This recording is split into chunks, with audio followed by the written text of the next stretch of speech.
Good evening, everybody. It's so lovely to be with you again after the most eventful conclave in Connecticut.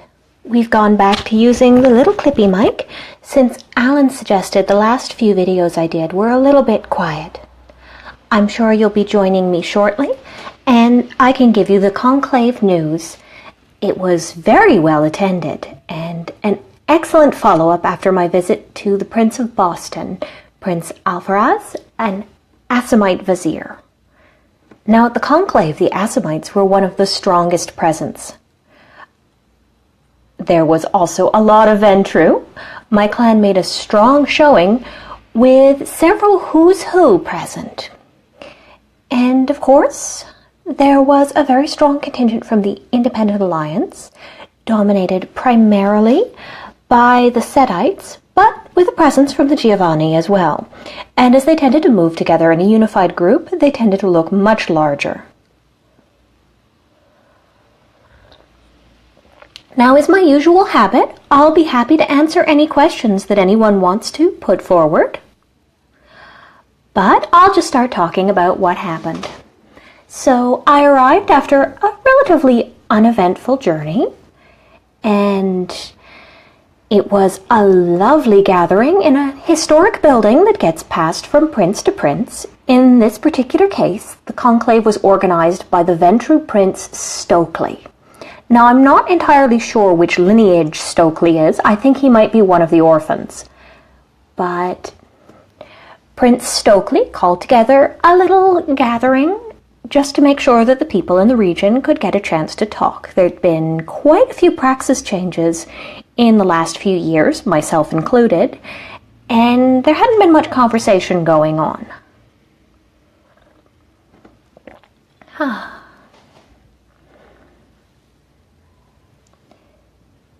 can see I'm gathering quite the crowd. Hello, everyone.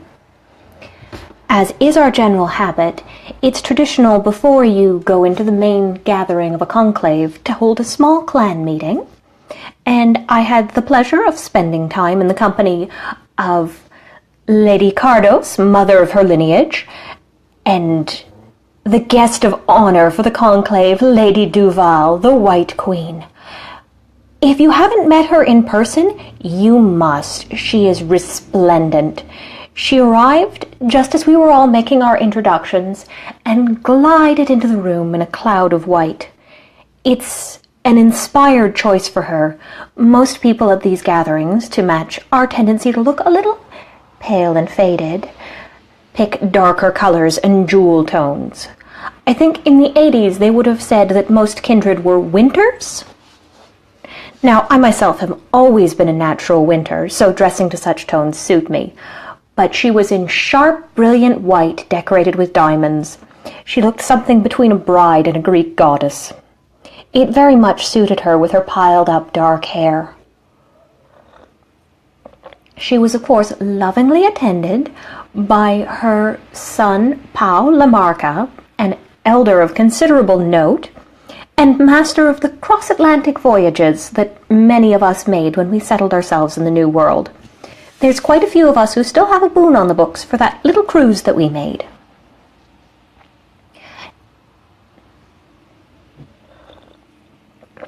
Now,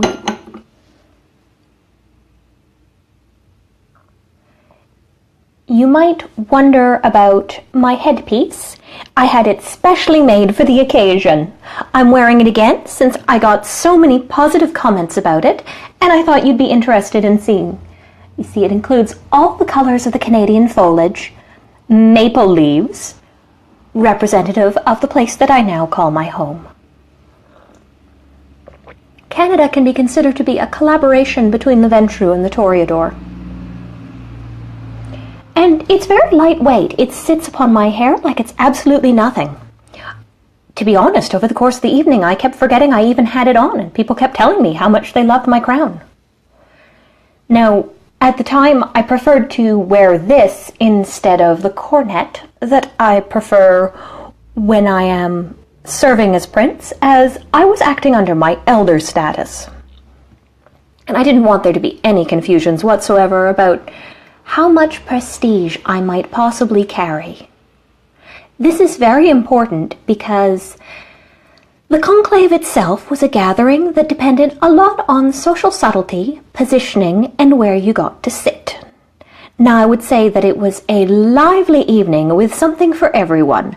I can't say that there was a single individual who would call themselves bored. Even the neonates were running about, keeping themselves occupied. I understand that there were puzzle boxes scattered all over the area in little secret rooms. Now, that's one of the small mysteries about the gathering place. I swear it was designed for intrigue. All these tiny little closets and tuckaways with a few cozy chairs, but doors in all directions, so you never knew who was going to pop out into the conversation.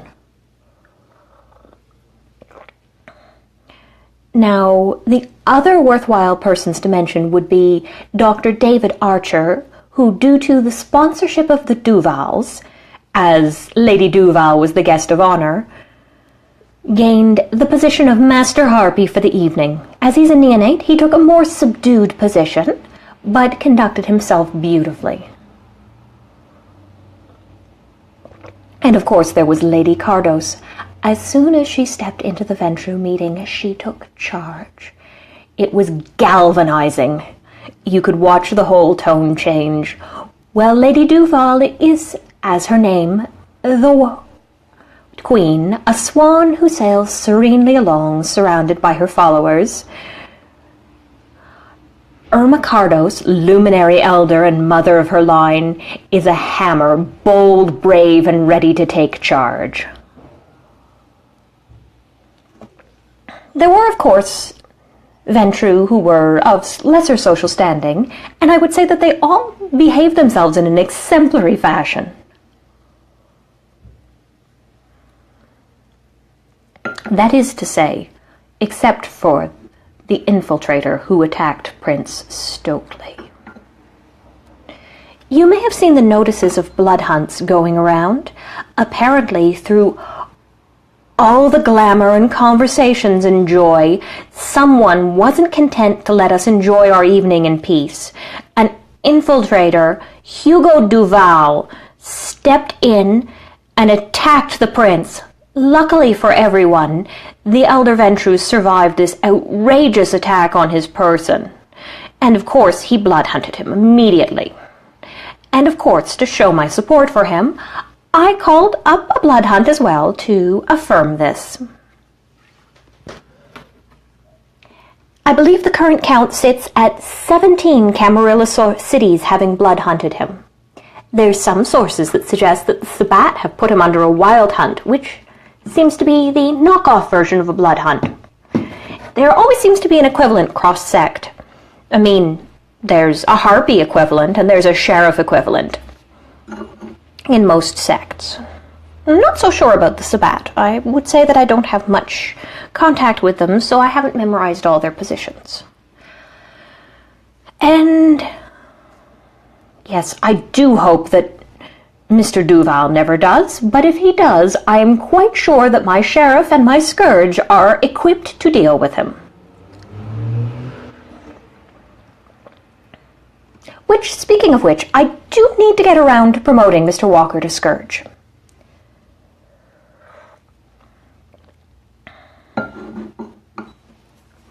I feel a little bit of responsibility will keep him out of trouble. It's an excellent position for a new member of the Camarilla to show his loyalty.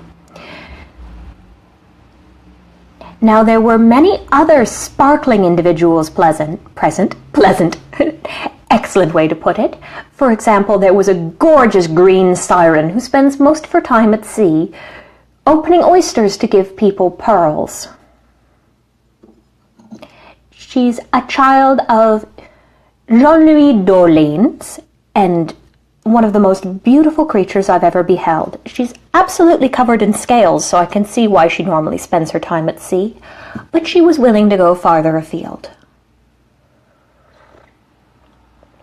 Ah, I see my uncle, Prince Reichard, has come in to remind us that Los Angeles has also upheld the blood hunt. If we have any princes present, I would love to hear about the blood hunt that you're upholding. It is very important for this to be communicated all throughout the Camarilla.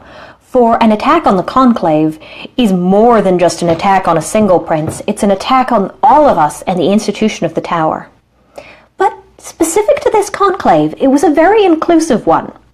Participating in the discussion of the Conclave was the Advocate of New York, Dottie Youngblood, an elder. I believe her moniker is Old Lady, or the Old Lady,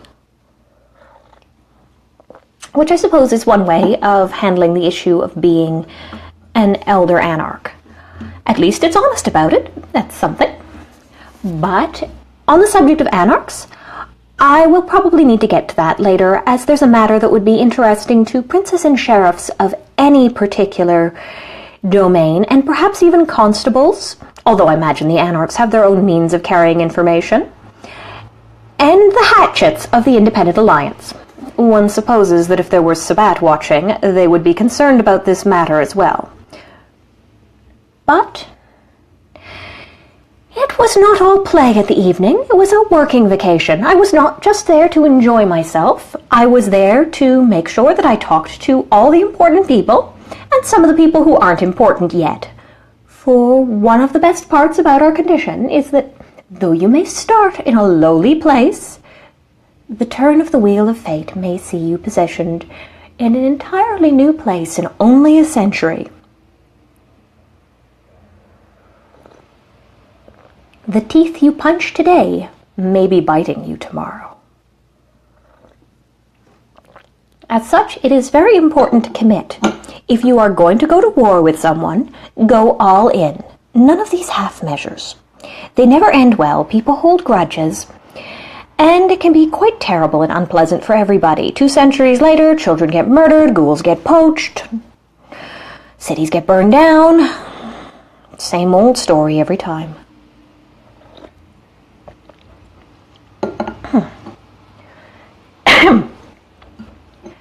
So I had many things I needed to accomplish. Oh, sirens! I see the influence that my harpy spent protecting my haven has gone into place. There won't be many people coming through there, I think. But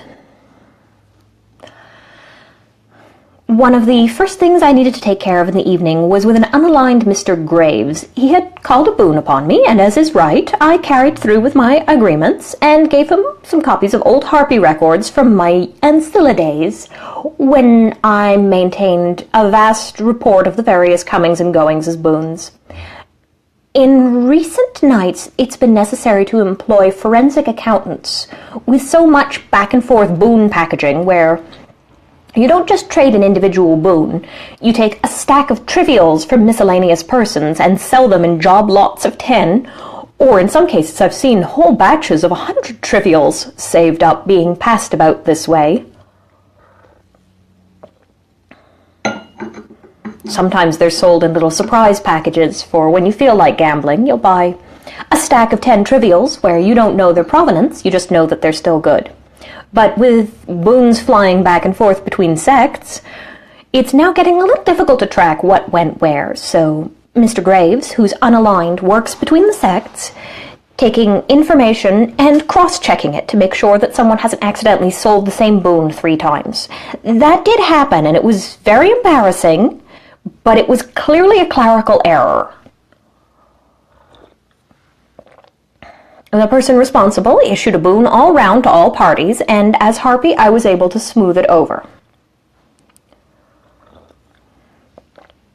Everyone was very happy with it, and although I warned the original responsible party that made the error, it was straightened out. But when Mr. Grave got his records, of course, he was a little bit of a scamp, so one of my earliest activities that evening was that I was required to give him a quick little correction. Just a little lesson in decorum, but wouldn't you know, I went aside because, of course, you praise in public and correct in private, as is right, and I had Advocate Youngblood running to rescue me from being murdered.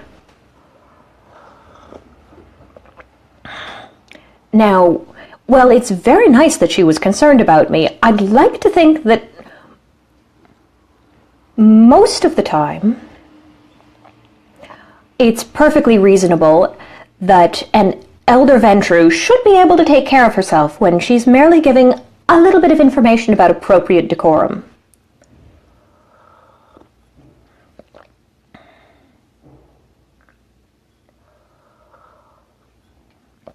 We have been joined by the Prince of Boston, and I wish to give him particular attention because of his role as my host. Out of character, Jed put me up in his place, going as far as making sure that I had a comfy air mattress and a pile of blankets, and not only picked me up at the airport, but drive me back again, picked other people up, even going without sleep, and furthermore made sure that I had absolutely everything I needed. I needed food, I got food. I needed garment tape, he ran out to a Michael's and found me an equivalent. So I'm dropping character just to say that if you're watching this, give Jed a hand. That guy earned more than the prestige we're going to give him for putting me up. Okay, back in character. And I would have to say that I had a delightful time in his company. He has some very interesting opinions on the Catholic Church. Although he still maintains his vows, he does not consider himself affiliated with the contemporary Catholic Church, and indeed was quite willing to listen to my observations that I do believe that there is something very wrong with the current Pope. It is his theory that the current Pope is a hunter. I had formerly thought they were a Sabbat ghoul, but he was indeed correct that as we went from Ratzinger to the current gentleman, and his much more relaxed in the open stance, although we know that that is merely a cover for some terrible individuals, that the Pope is very clearly an active servant of hunters, and thus all Catholic churches should be treated with utmost suspicion.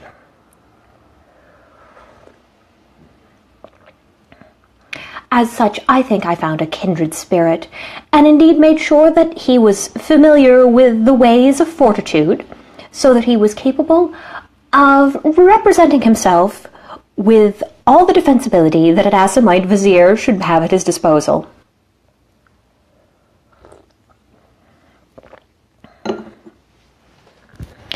Now, he was not the only fabulous and overwhelmingly regal Assamite prince who was present. We also had Jack Ryder, Prince of New York. He's an elder and had just stepped out of the Anarch movement 1 year before he took praxis. I know, scandalous, but I could see, even as we were all gathering to formally make our promenade, that some of us rely on majesty to make an effect. Some people just naturally have that aura of command. You could possibly moor a boat to the square sturdiness of that man's shoulders. I would have to say that I am very much an admirer of Prince Jack Ryder.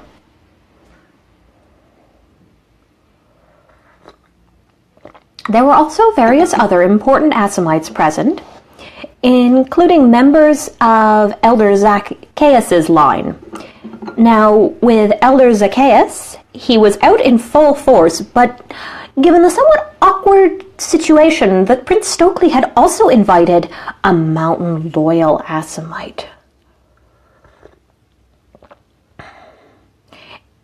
It was, to say the least, a little bit of an awkward moment, since, as the instructions from our Justicars have percolated out,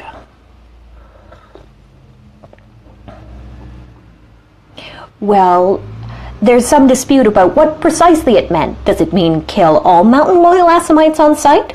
Or does it mean kill only those who infiltrate and hide as something else? Now, it is the position of the Assamites who were present who have proposed a courtesy that I myself endorse completely, and I will explain their reasoning. That it only refers to infiltrators and persons assuming another identity to wreak chaos upon the Camarilla, and those who come in the door openly and are merely, for example, conducting diplomatic negotiations, as this unaligned mountain loyal Assamite was. Yes, Heinrich, it was a very small mountain loyal Assamite. Just a teeny-weeny little one. Nothing too large. He did have a message for me, which I will relay later as I continue explaining. I don't know. I've never seen the mountain. It could be the mountain in Montreal, which is small enough that you could easily walk up it in a couple of hours. That would be something. There, now, although he is little, he is fierce.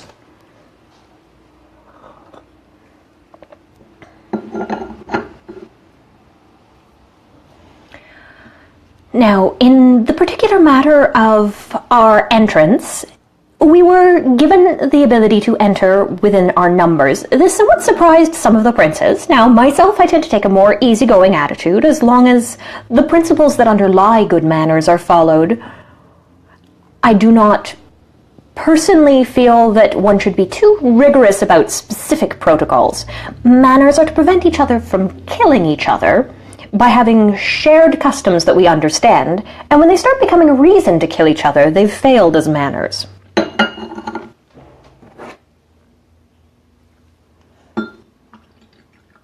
But in any case, we entered in the manner of our numbers rather than in the manner of the princes, although I would say that given the tradition of conclaves, Prince Ryder did make a special emphasis on looking out for the other praxis holders and persons with authority.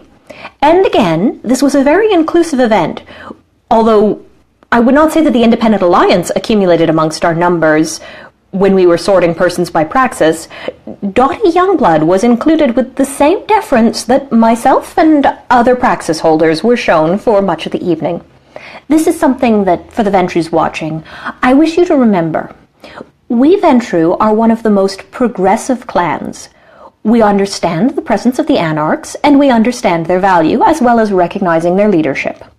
There is a problem with some Ventrues forgetting that Anarchs are indeed a part of the Tower, but they too have something to add, and furthermore, the presence of the Anarchs only enforces our commitment to humanity.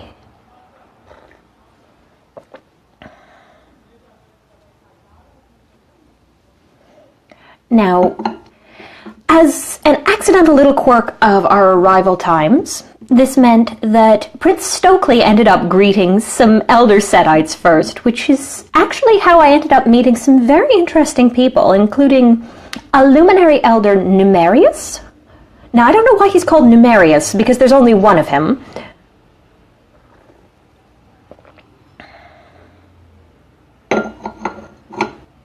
But, shall we say, he was one of the instigators of the evening, as were the Giovanni. I believe the Doyen of Boston is amongst the Giovanni, and I did have an interesting time getting a chance to speak with such persons.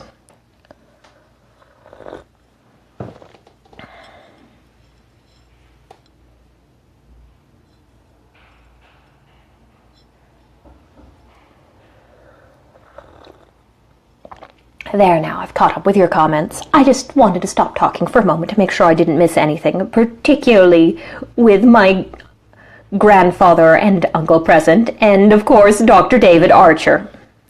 It is a pity that you didn't get an introduction. I do apologize. If I'd realized you'd had an interest, I would have sought him out. Now, of course, the unaligned mountain loyal Assamite, specifically when he was introduced to my own person, made it clear that he had a small piece of information for me. You see, he wanted to answer some curiosity that was within the Camarilla. Why Malta? Why did they choose, of all possible cities to eliminate the contents, Malta?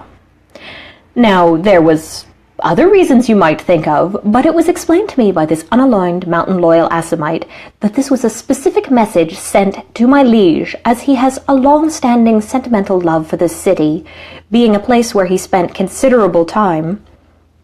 They decided that massacring every kindred present, whether they be Camarilla or Anarch, was the only appropriate response to communicate their feelings towards him.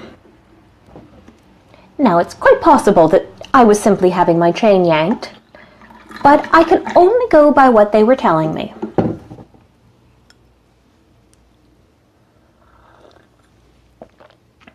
Now, it was quite a lengthy evening, so I have much to recount, but I will say I had a lovely time, and other than discovering the unfortunate thing that happened to Prince Stokely, I have no real regrets and accomplished very much throughout the evening. Oh yes, the ceramic holds the heat.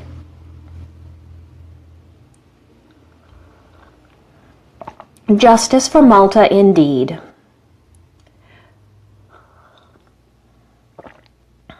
I don't see why they're so upset about the siege in Toledo. It was a dead zone. No one was going there. I will say one of the other stars of the evening was my corgi, Brioche. I left most of the swarm at home, since bringing through 10 corgis seemed to be a little excessive for the conclave.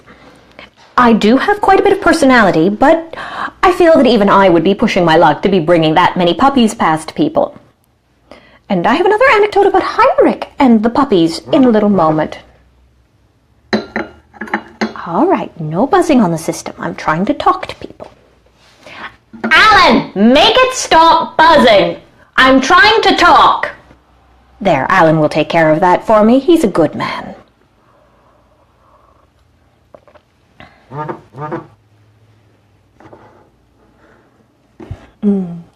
That's my life-sworn vassal, Alan. He was in attendance, but he was mostly fairly quiet through the evening, as is very typical. But yes, my dear little Brioche, I would say, was one of the stars of the evening. Quite adorable, and I would say one of the challenges about the gathering was it was very cold. Now, I know I have fortitude, but I'd like to not have to worry about my extremities going a little bit stiff. The tip of my nose was feeling quite numb unless I decided to spend the blood to warm myself, which is one of the reasons why those little dogs are such a precious accessory. In my day, when we didn't have central heating, and keeping warm involved setting a large smoky fire and gathering around it with your hands like so, it was normal to have these little lap dogs to cuddle up with.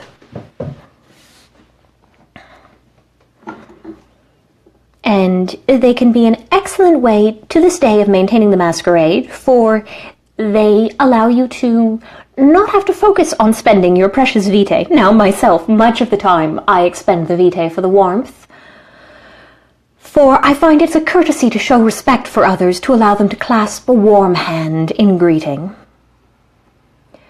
For some warmth in the skin, even feigned, is one of the statements that you felt the person worthy of such attentions. Would you not say? Such little touches of manners are very important to communicate your feelings to someone without words.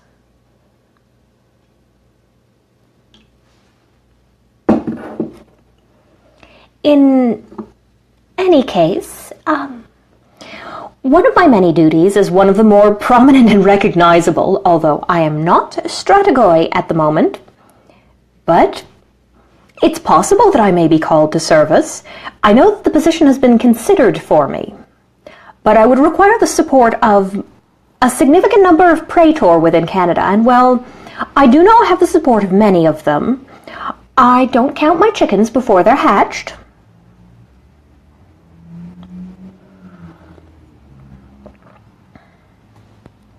And in any case, one of the little things that I had to navigate is political relations with Vancouver. Now, there are persons other than myself who deal with them more directly, but since my vassal, Kira Mantle, of my clan, has taken point, and she is the seneschal of Kelowna, this means that I'm frequently required to go hands-on. And it happened that the Independent Alliance decided that they weren't necessarily very comfortable with us, and sent some communiques to that matter. So we've been opening diplomatic channels. I won't speak further about this matter, because if I get a little too carried away and start telling you about things, it might inspire war. And we can't be having costly conflicts flying all over the place, can we? No, instead it's better to have a unified clan, coordinating together, working in perfect cohesion to bring about our clan goals. I understand that they're organizing a chess tournament. It will be very well attended. But enough about little Ventru pastimes. The point being that as it was a working vacation, I had to do a tiny little bit of communication, including speaking with the Doyen of Boston, whom the unequalable Irma Cardo's luminary elder garnered me an introduction, for she has many old friends amongst the Independent Alliance, someone of her age and potency. Oh, who was the heel of the evening?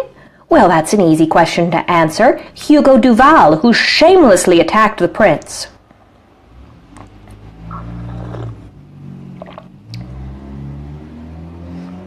Don't attack the prince at a conclave. I can't think of anything worse.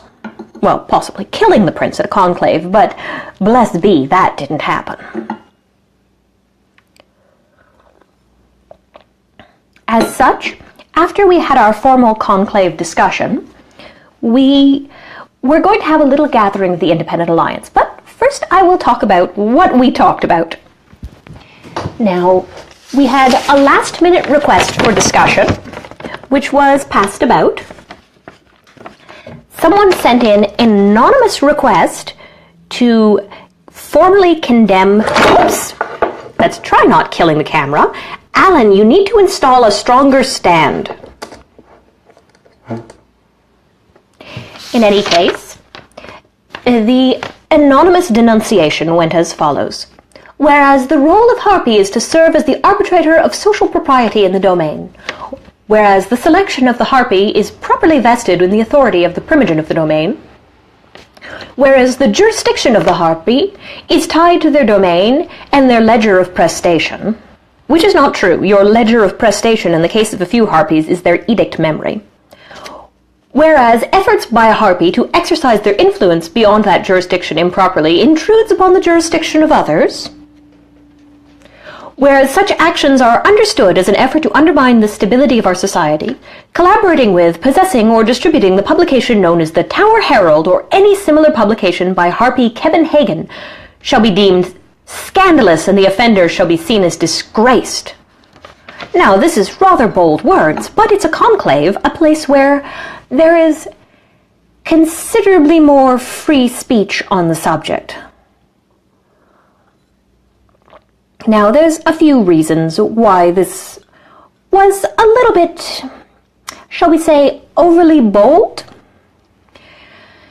In the first place, well, the Harpy serves as social arbitrator. They do so via their holding of status and their granting thereof.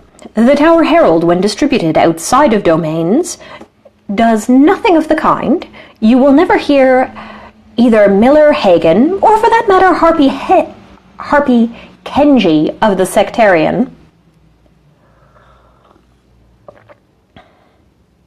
proceed to announce that someone was warned remotely. No, they allow such maintenance to take place without their direct influence.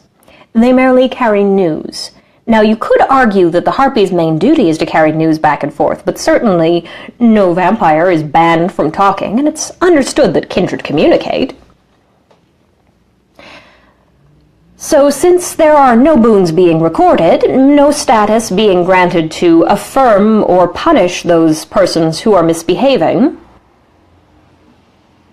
and so on, it was concluded that this is perhaps not a matter to be worthy of any such discussion. Now, different people have different opinions on our newspapers, for I understand the Martel lineage has, as a body, rejected the Tower Herald and prefers only the Sectarian as their news of choice. Well, other persons do not like the Sectarian and feel that it carries a certain bias against the anarchs. Myself, I read both papers, for when I was embraced, it was the era of broadsheets.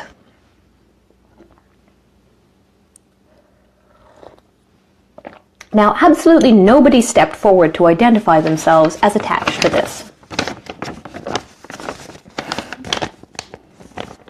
I myself will have to burn this document since we can't keep around little masquerade violations, but were it not a risk, I would keep this as a souvenir. In fact, I just might have it digitized and uploaded to our wonderful tower servers. Alan! Alan! Go get the scanner! That's right, take care of it right this instant. Thank you, Alan.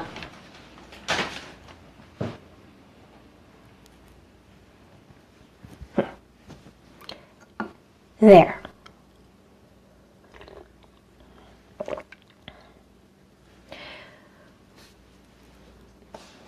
Now, where was I? We had various other matters of discussion. We were warned that an unusually named werewolf cult was causing trouble in the region. Apparently these werewolf cultists have taken to calling themselves paragons, and it was necessary to clarify that I am in fact a paragon, but not a werewolf cultist.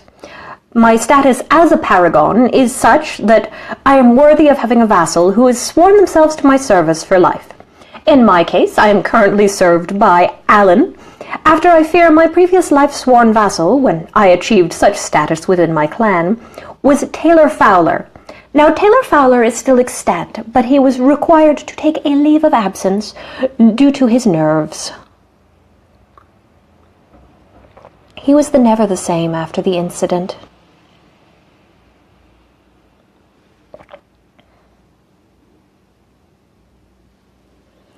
But we covered various other issues accordingly. Another thing that we talked about was the subject of what to do about mountain-loyal Assamites in our domains. Now, thanks to the little incident with the 30 people being murdered in a firestorm that took place in the neighborhood of Verdun, we had currently been occupying the position of banning all such persons from our domain and allowing the scourge to, shall we say, make sure that they were given the appropriate amount of welcome that such persons might deserve.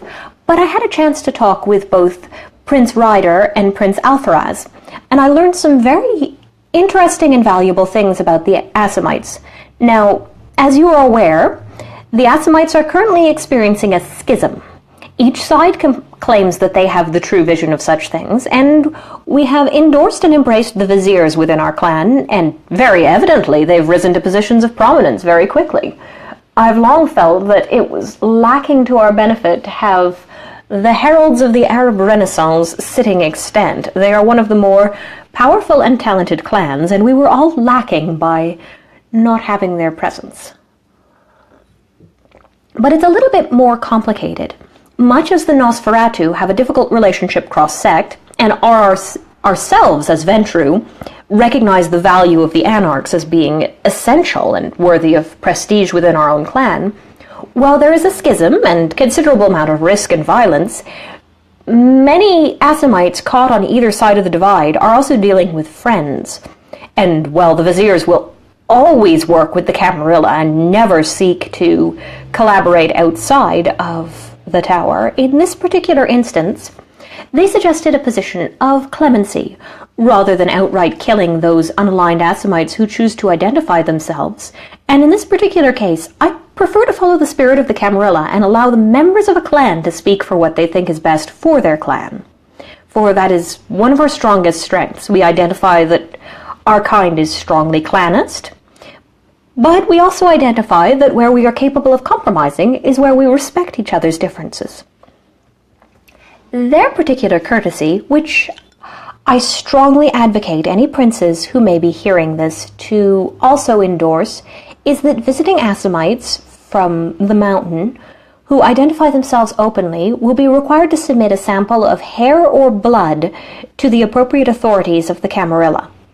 Now, the two princes, Prince Alfaraz and Prince Ryder, suggested that doyens and advocates, ambassadors, presidents, and other persons who would be formerly known as baron, but very seldom now are. Again, I don't understand. I would think that being a baron would be something to be very proud of. Barons were one of the most driving forces of change within the land that I called home when I was a mortal. Have they not heard of the Magna Carta? I myself am a strong endorser of the Magna Carta. I prefer it if my sheriff keeps detailed records of anyone he chooses to disappear, such that if it's required, we have a chain of where they may have gone.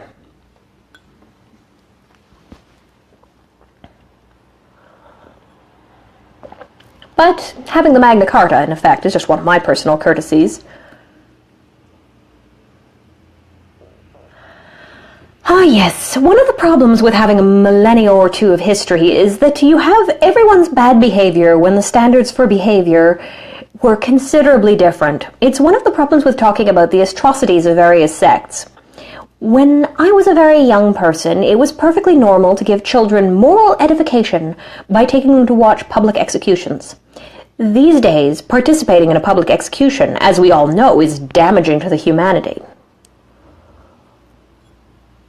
I would say that I rather prefer the direction that things are going in, which it might be scandalous for an elder to say, but in 3 centuries and 17 years, plus my time as a ghoul, I would say that we have only become more moral, not less so, and the thing that has primarily made us moral is the elevation of want and the presence of modulated freedom amongst the kind, not complete freedom willy-nilly.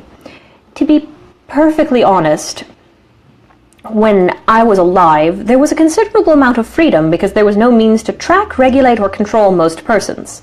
Thus, you had the freedom to be robbed, to be murdered, to be forced into various forms of slavery, or to make contract agreements where the same was necessary for your survival. In this day and age, that just isn't a thing anymore, and there are certain things that helped bring that about.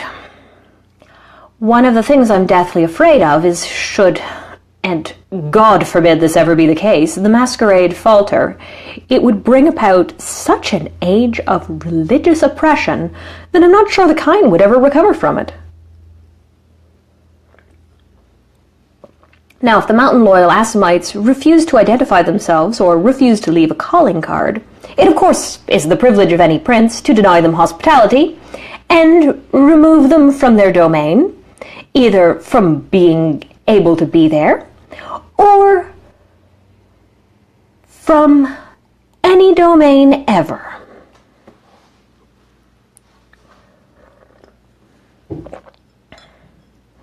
Now, the final penalty amongst kindred is a bit of a complexity.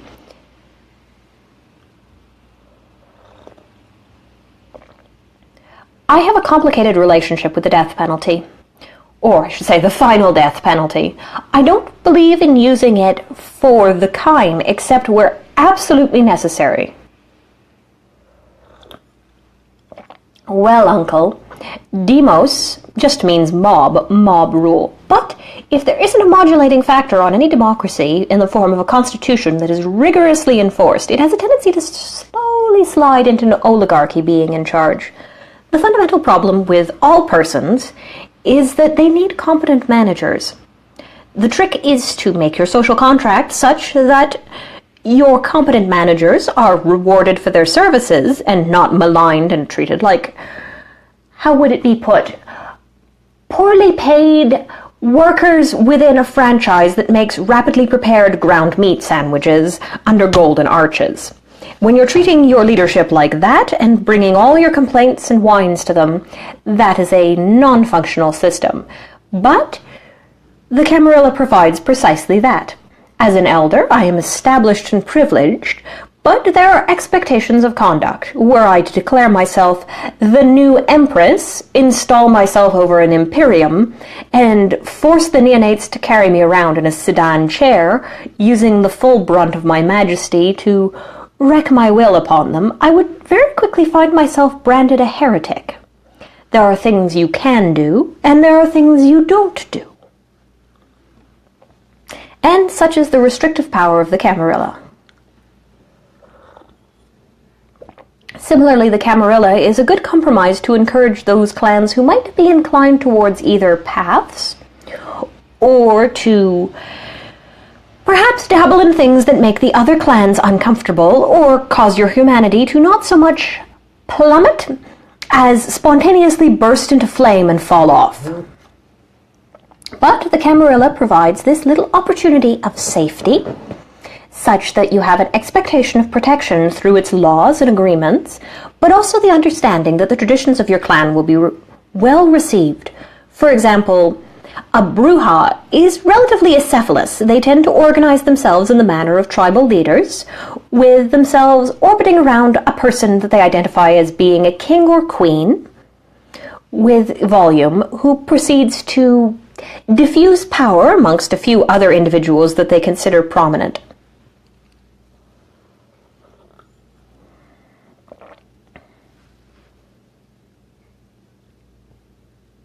Whereas the same cannot be said for the Tremere, who are incredibly hierarchical and function somewhat like a university, where everyone is a student except for one person, but they teach each other.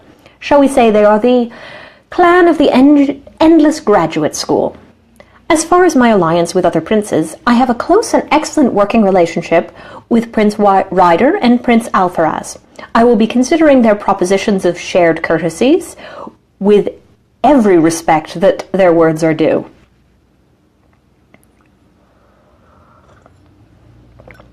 Yes, my uncle brings up a very excellent point about leadership. All good leaders are not one single great man, woman, or person of non-specific or non-binary gender.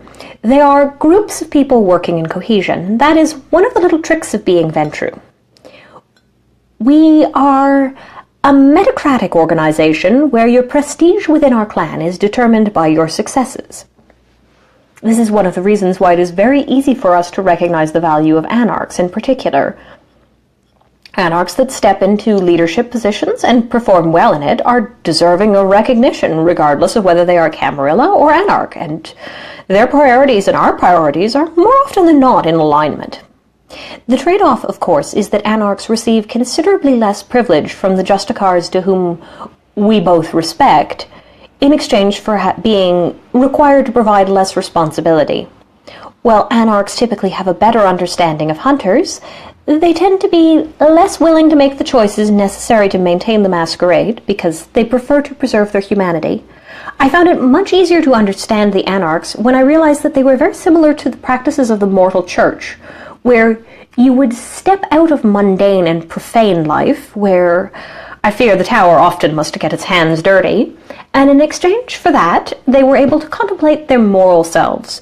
So if you understand that Anarchs are very sweary nuns, you get more of an understanding of what to expect, and you're able to respect their position. Now, unfortunately, some Anarchs tend to be a little more enamored with the concept of liberty, meaning, I do whatever I want, Dad, you don't tell me what to do. But this tends to be a self-correcting problem, as this sort of behavior tends to rapidly lead to hunters doing very unpleasant things, as happened in the case of Montreal. I deeply do regret what happened, but it is an object lesson that it is not a good idea to run around flagrantly using your disciplines in public, or collaborating with unaligned Assamites in what you thought was a friendly outing to stop a gang war but turned into a massacre of 30 people. That was not optimal, and we deeply regret what happened.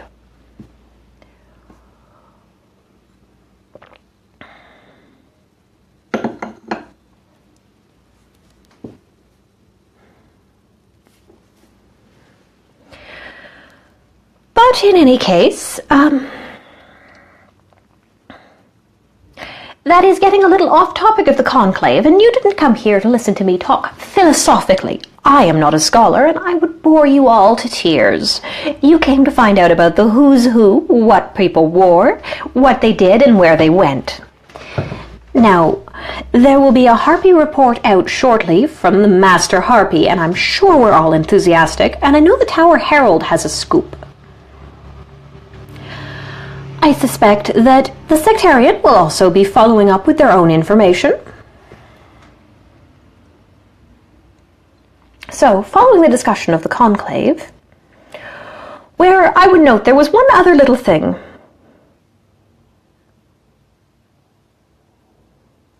There was no discussion of the Sabbat Treaty renewal at this particular time, and we didn't go into the subject of sanctions on Sanctuary.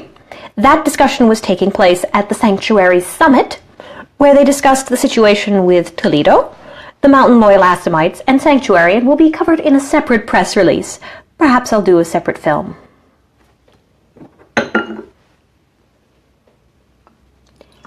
I do seem to have quite a bit to say. Now, curious to the evening, the seats of honor, excepting those occupied by Lady Duval, the guest of honor, specially escorted in by Prince Stokely.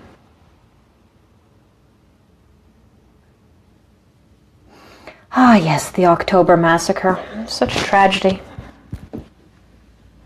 A terrible pity, but President Quinto has brought in some more anarchs, so they're still represented in the city.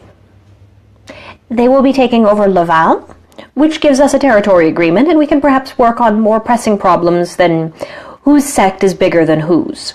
Possibly the issues with hunters, the teleporting werewolves, the Sabbat apostate infernalists, little issues like that. I look forward to hearing what their priorities are at the next gathering that's happening this Saturday, now that I'm back in the city. But in any case, the seating was selected not by pre-assigned seating, where those who organized told persons where to sit, but you were suggested to seat yourself where you believed you deserved to sit. Similarly, we understand that Laval, I'm speaking to President Quinto at this time as he's commented, Laval will be a bastion of libertas and humanitas, and we know that you will provide a place of philosophy, learning, contemplation, and strong morals. President Quinto is known for his achievements and his skill negotiating. I look forward to collaborating with him under the Edict of Succession and what he does with this domain, which he will occupy free of any Camarilla influence, and one presumes free of any independent alliance influence, but he's quite free to negotiate his own treaties that way.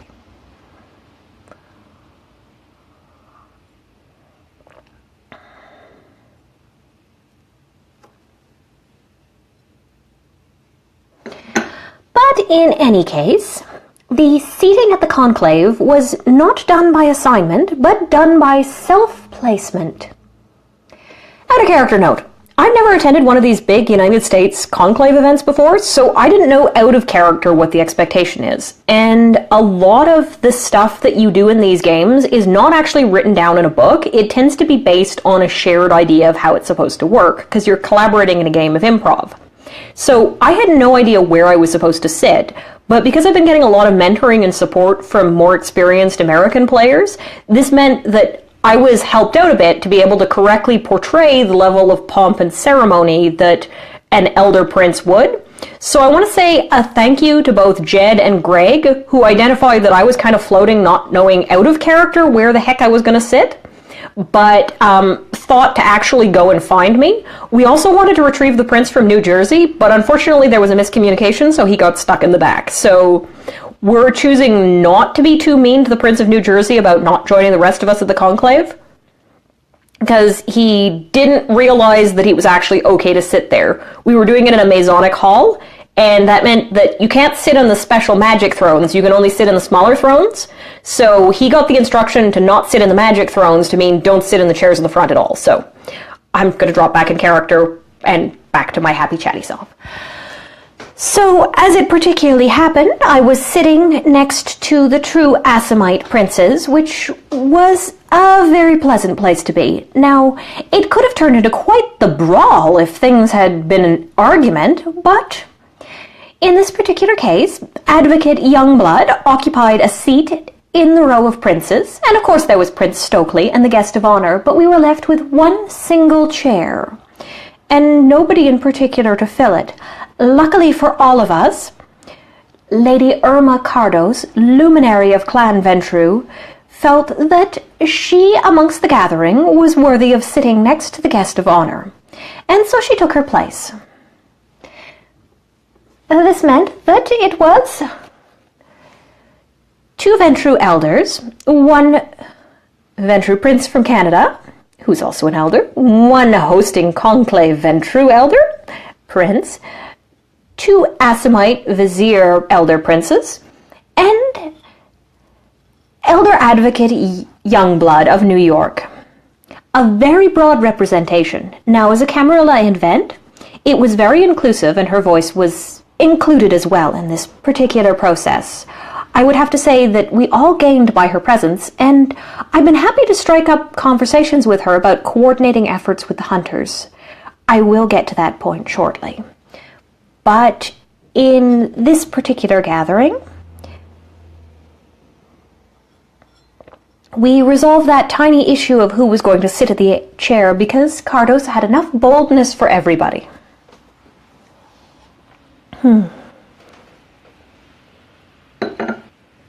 Oh, we've been joined by Elder Numerius. That was one of the representatives of the Independent Alliance. I'm not entirely sure the role he played in organizing the night's evening's entertainment, but he was very prominent throughout all of it. Now, I would say that it was a lovely evening, all told, and the other thing I should mention, Karma of Clan Bruja is now triple favored. I had the opportunity to rendezvous with such a celebrity and give her my favor. She is very proud to carry that crown. Thrice favored. She is a peach. And I do want to mention what a strong presence that Heinrich made. Now, Heinrich is an unusual case. I usually don't hold with embracing one at the potency of the blood to be an elder in this day and age. It is a very bad habit because at the end of the night, elders and neonates are not equal for more reasons than just age. There is a certain unavoidable potency of the blood. And shall we say, when you fill everything up with elders, then that means that you have 10-year-old 8th gens competing with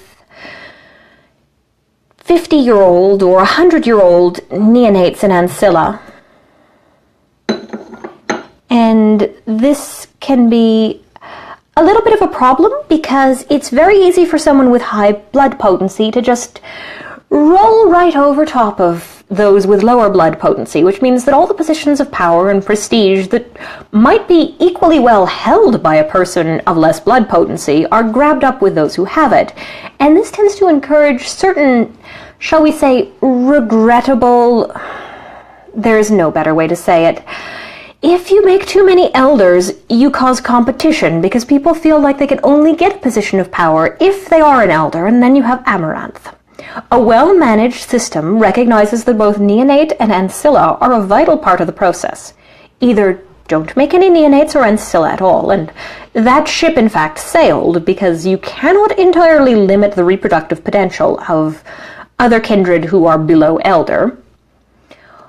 Or make sure that you don't make too many elders, because it would be not appropriate for me to have broodmates competing. But Heinrich is one of the last of the socially acceptable elders. They do get made at very small quantities. He's currently working as the Sheriff of Boston. I was so charmed by his presence and his leadership and his role that I gave him a puppy one of Brioche's get. Well, Brioche and Hermes.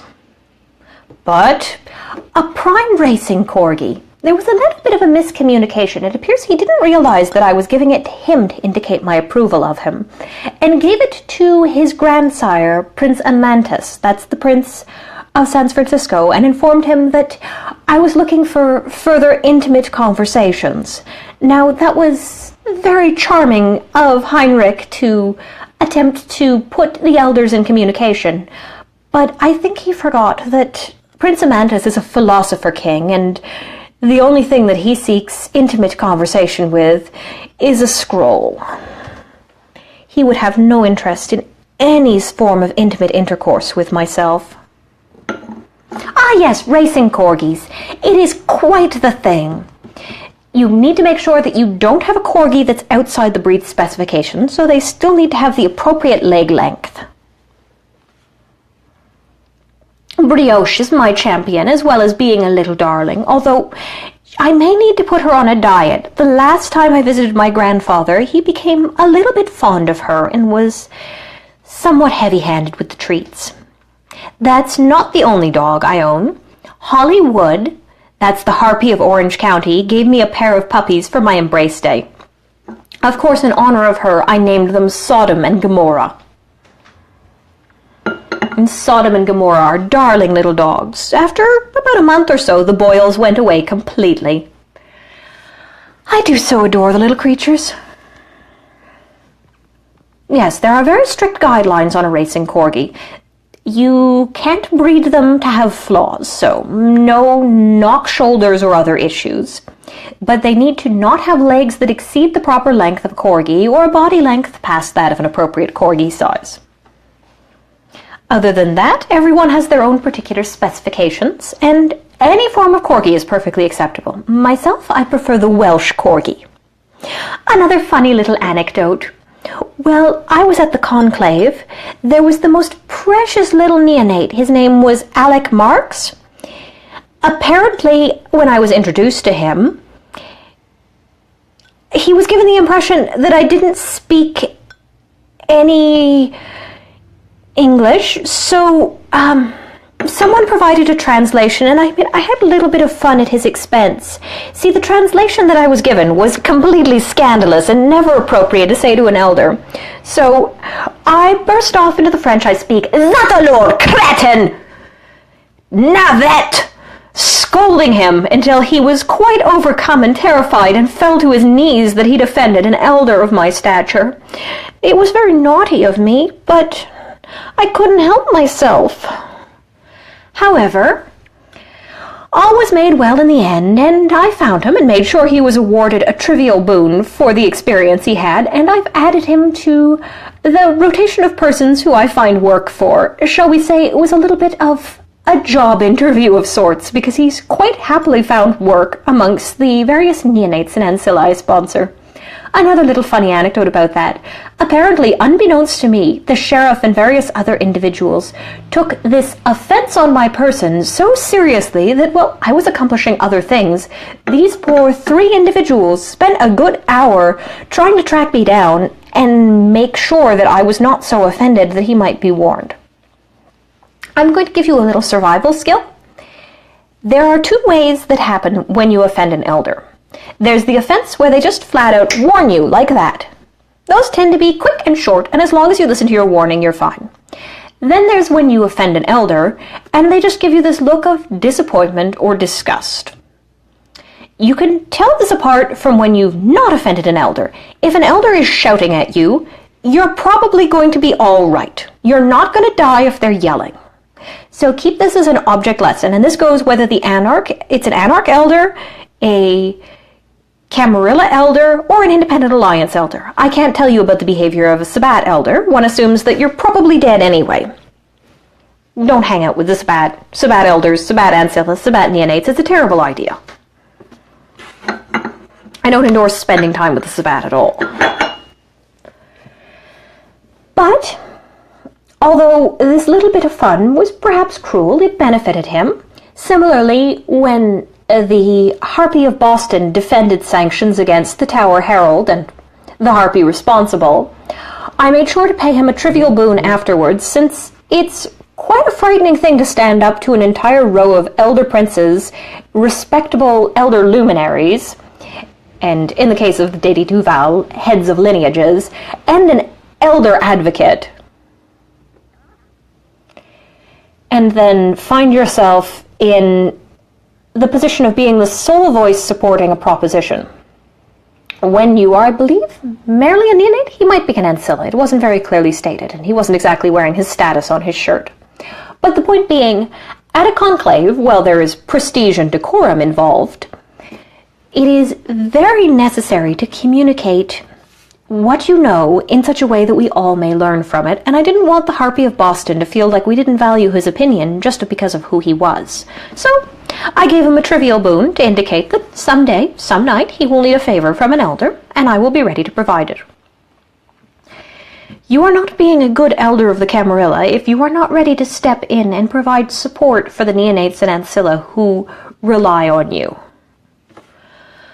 I fear, perhaps I am a bit scandalous with this, but I am the first to criticize an elder who does not pay their debts and treats neonates and ancilla like they themselves are a prince and carry the authority to order them about. If you are not a member of their family, not in a contract of vassalage, and not otherwise connected to them, they are not ghouls that your confirmed status allows you to tell them to hop.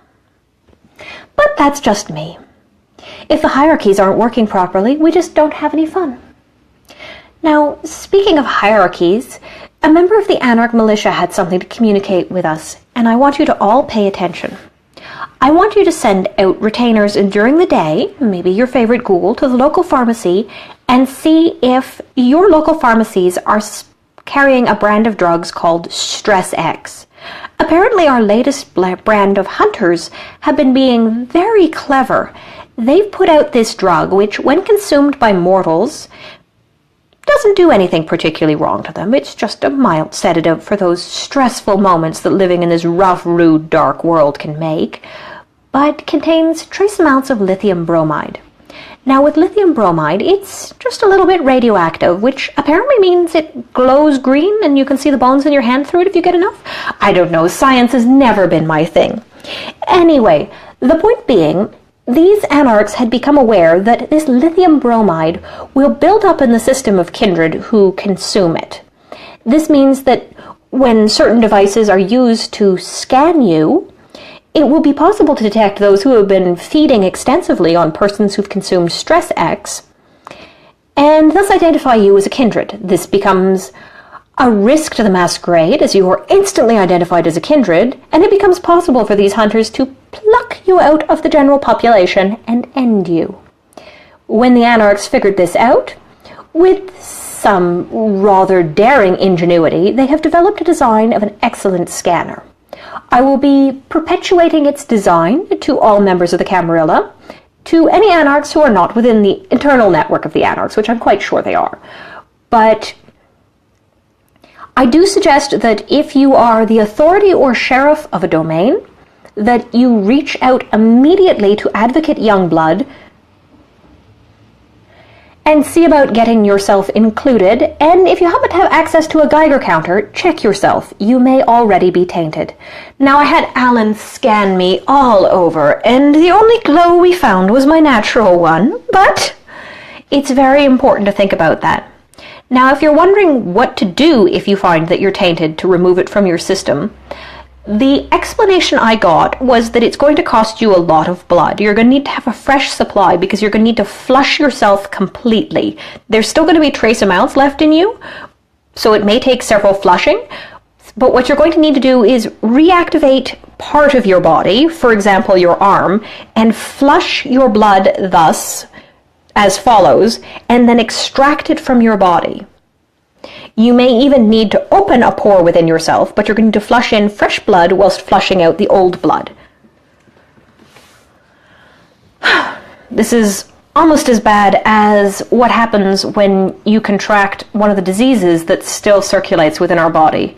The cure for that, unfortunately, is to find a supply enough of kindred blood that you can completely transfuse what's in yourself out again. These little tricks you pick up over the years. Fortunately, I've never caught anything off my food, but Ventru tend to be very picky about our diets, which tends to protect us from a lot of things. Now, one of the things I'm currently doing in Canada is looking into what drugs are currently available here, as I've been led to understand that there's a difference between the drugs that are present in Canada and the drug naming schemes in the United States. We also should have the Camarilla in Mexico look into this, although I don't know if this has reached as far afield as Europe. I will probably be sending emissaries over to Europe to carry this information, if the anarchs, of course, not done their work. I will say that the majority of the princes and authorities in attendance were not particularly interested in what the anarchs had to tell us, which is a real pity, because something that affects us that way affects everyone, and this is one of those cases where the sects are perfectly capable of collaborating. I suppose I should tell you about the other part of the evening. There was, following the conclave proper, which took place in an Elysium with all the decorum that you would expect, a gathering of artistic performances made by the Independent Alliance. Now, it is a very naughty rumor that I told one of the Neonate Ventru that I wanted the shirtless Setite in my haven wearing nothing but a cup of olive oil. That was simply not something that happened. It was a cup and a half. You need them to be properly slippery when they have scales, otherwise chafing. But in any case, it was a display of temptation. We watched a Setite with a whip exercise her freedom on the least free subject there, her ghoul, in a rather well-done dance. Then followed a tableau that involved, I think it was a neonate toreador that they had seduced for the evening. They were intending on enslaving her, which apparently Honey Faye, that's the one with the vulgar fan, she was in attendance as well, objected to. Now, she attempted murder to correct the issue of this little toreador being dragged off to fates unknown, but with the assistance of the Setites, they were able to make them the best of friends. Apparently love is all you need. And Honey Faye was made to understand that this situation was not to be alarmed about, so she was all right with it afterwards. Apparently, Honey Faye can be made to even embrace slavery.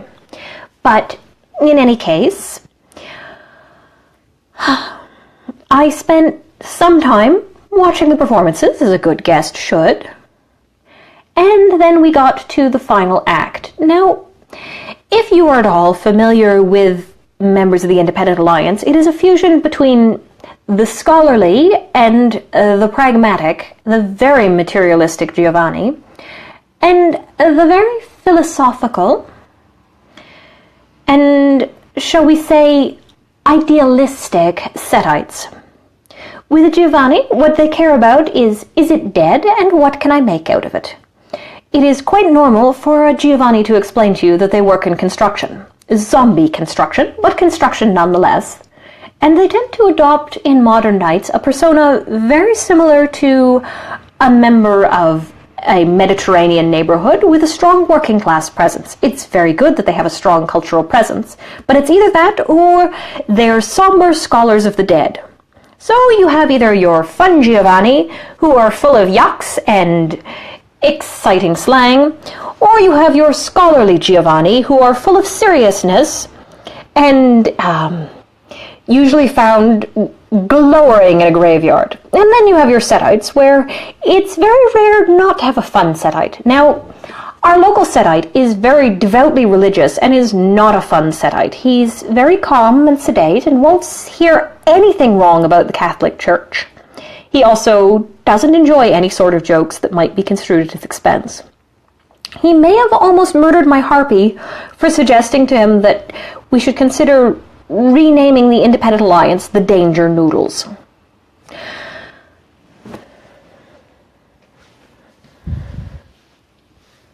But that was smoothed over, and the Danger Noodles incident went without particular further issue.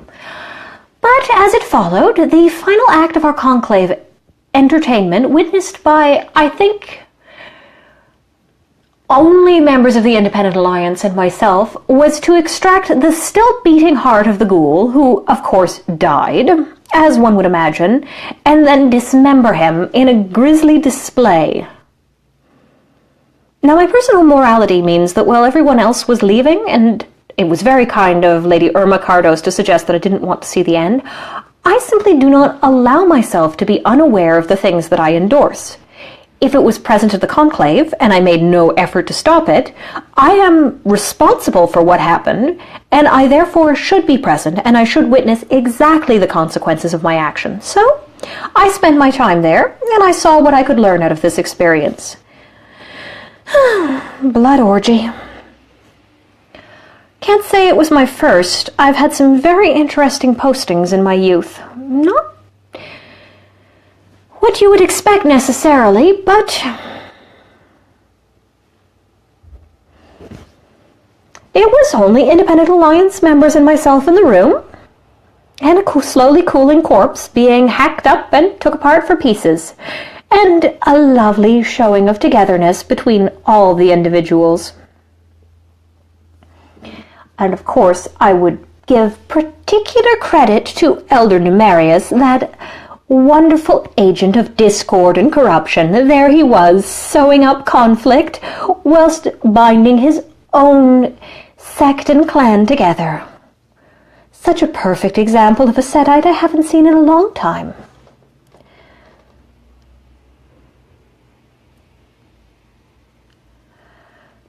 Speaking so strongly of freedom,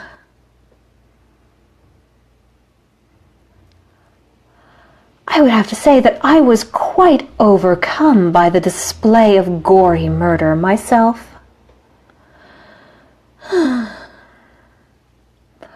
All the persons passing the heart around, you could hear the crunch like an apple being bitten as their teeth sunk in.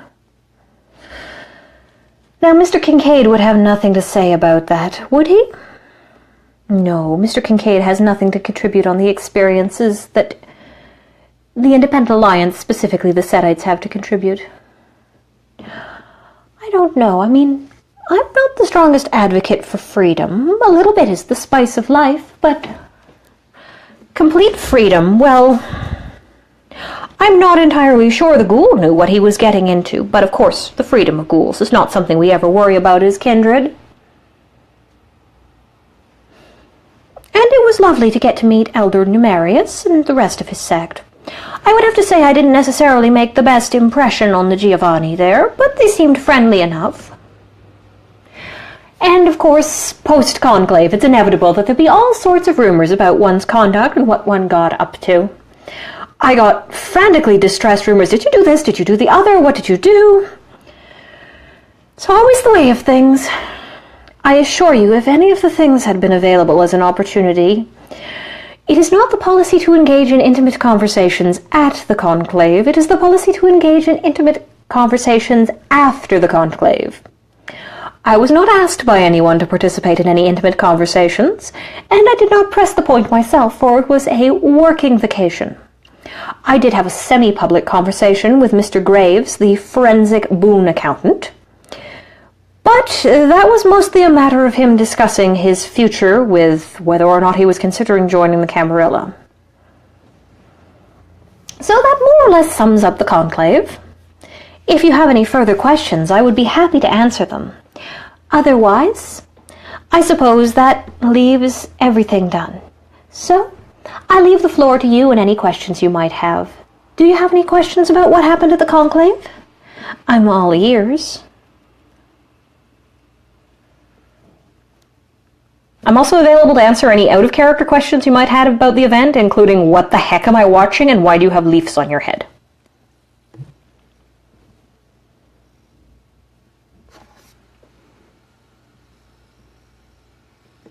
Oops!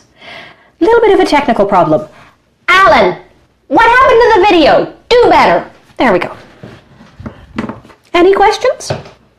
No questions? All right, well, I'll be available if you have more personal questions you don't feel like asking in front of everyone else.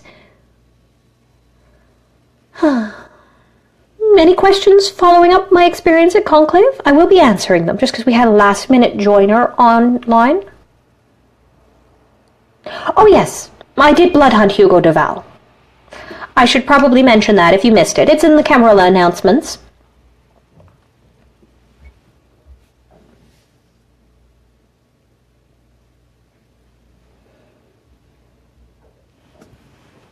And in case you were wondering, he did leave some souvenirs behind at the Conclave.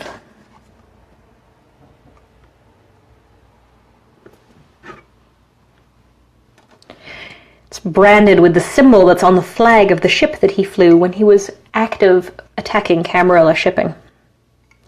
The name of his winery. I do remind you that if you have any Black Swan in your possession, it is the manufactured product of a member of a terrible sect who... No, we don't say that wine is outstanding.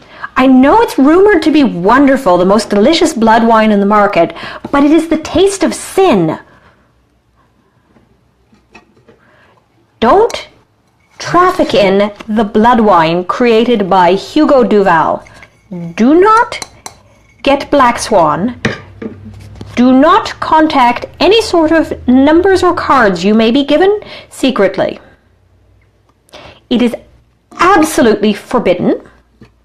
Certainly the substance is completely banned in my city, and I wouldn't allow any of it within. Are we clear on this point? All right, since we don't appear to have any questions tonight, I will be available later on for more personal questions sent to me. And I wish you all a pleasant evening. Alan's just drawn my bath, and there's a mountain of bubbles and a dear little dog who needs to have ear squitchies. Yes, you are, Brioche. Yes, you are. Yes, who's a good girl? That's right, you are, Brioche. Yes, yes, you